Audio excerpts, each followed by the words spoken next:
ॐ तव कथामृतं तप्तजीवनं कविभिरीडितं कल्मषापहं शोभनमङ्गलं श्रीमदाततं ভুবি গিনন্তিয়ে ভুরিদা জনা। শ্রী শ্রী রামকৃষ্ণ কথামৃত পঞ্চম পরিচ্ছেদ। সংসারার্ণব ঘোরে ইয়ঃ কর্ণধারো স্বরূপকঃ নমস্তু রামকৃষ্ণায় তস্मै শ্রী গুরবে নমঃ। ভক্তির উপায়। মাস্টার বিনীতভাবে, ঈশ্বরে কি করে মন হয়? শ্রী রামকৃষ্ণ বললেন, ঈশ্বরের নাম গুণগান সর্বদা করতে হয়, আর সৎসঙ্গ, ঈশ্বরের ভক্ত বা সাধু এদের কাছে মাঝে মাঝে যেতে হয়। সংসারের ভিতর ও বিষয় কাজের ভিতর রাত দিন থাকলে ঈশ্বরে মন হয় না। মাঝে মাঝে নির্জনে গিয়ে তাঁর চিন্তা করা বড় দরকার। প্রথম অবস্থায় মাঝে মাঝে নির্জন না হলে ঈশ্বরে মন রাখা বড়ই কঠিন। যখন চারা গাছ থাকে তখন তার চারিদিকে বেড়া দিতে হয়। বেড়া না দিলে ছাগল গরুতে খেয়ে ফেলে। ধ্যান করবে মনে, কোণে ও বনে, আর সর্বদা সদাসৎ বিচার করবে ঈশ্বরই সৎ কিনা নিত্য বস্তু, আর সব অসৎ কিনা অনিত্য। এই বিচার করতে করতে অনিত্য বস্তু মন থেকে ত্যাগ করবে। মাস্টার বললেন, সংসারে কীরকম করে থাকতে হবে? শ্রী রামকৃষ্ণ বললেন, সব কাজ করবে, কিন্তু মন ঈশ্বরেতে রাখবে।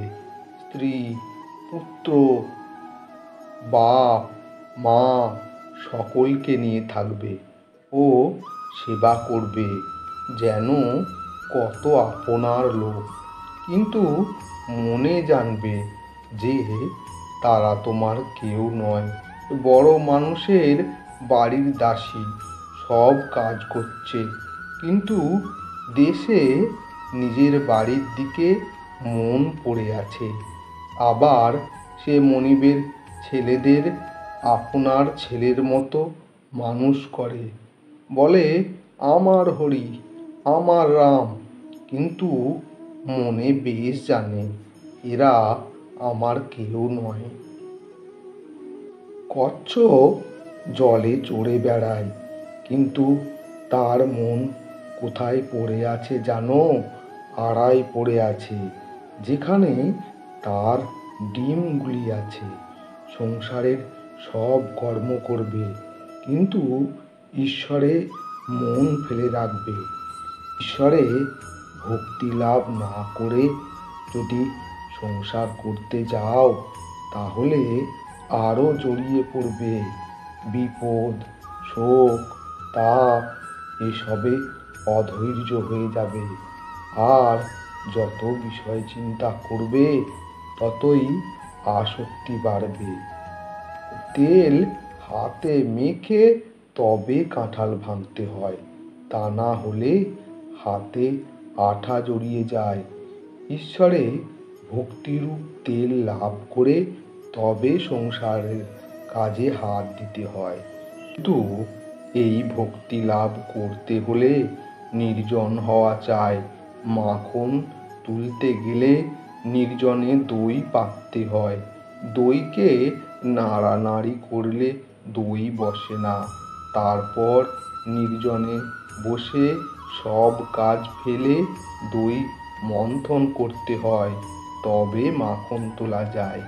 আবার দেখো, এই মনে নির্জনে ঈশ্বর চিন্তা করলে জ্ঞান, বৈরাগ্য, ভক্তি লাভ হয়। কিন্তু সংসারে ফেলে রাখলে ওই মন নীচ হয়ে যায়। সংসারে কেবল কামিনী কাঞ্চন চিন্তা। সংসার জল আর মনটি যেন দুধ। যদি জলে ফেলে রাখো তাহলে দুধে জলে মিশে এক হয়ে যায়, খাঁটি দুধ খুঁজে পাওয়া যায় না।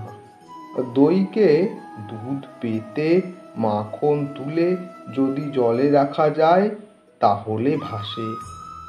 তাই নির্জনে সাধনা দ্বারা আগে জ্ঞান ভক্তিরূপ মাখন লাভ করবে। সেই মাখন সংসার জলে ফেলে রাখলেও মিশবে না, ভেসে থাকবে।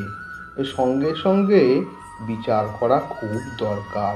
কামিনী কাঞ্চন অনিত্য, ঈশ্বরই একমাত্র বস্তু।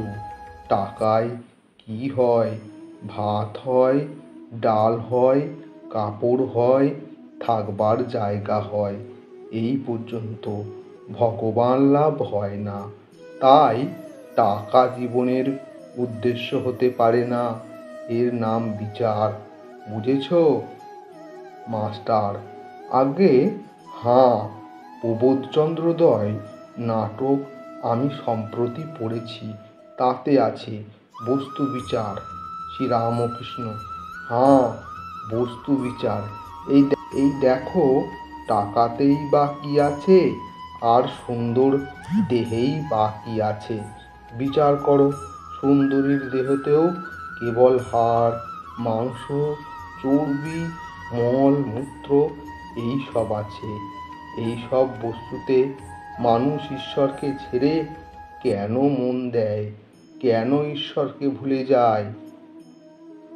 ওম নিরঞ্জনম নিত্যম অনন্তরূপম ভক্তানুকম্পা ধৃতবিগ্রহম বৈ ঈশাবতারং পরমেশমিড্ডং তং রামকৃষ্ণং শিরসা নমামি।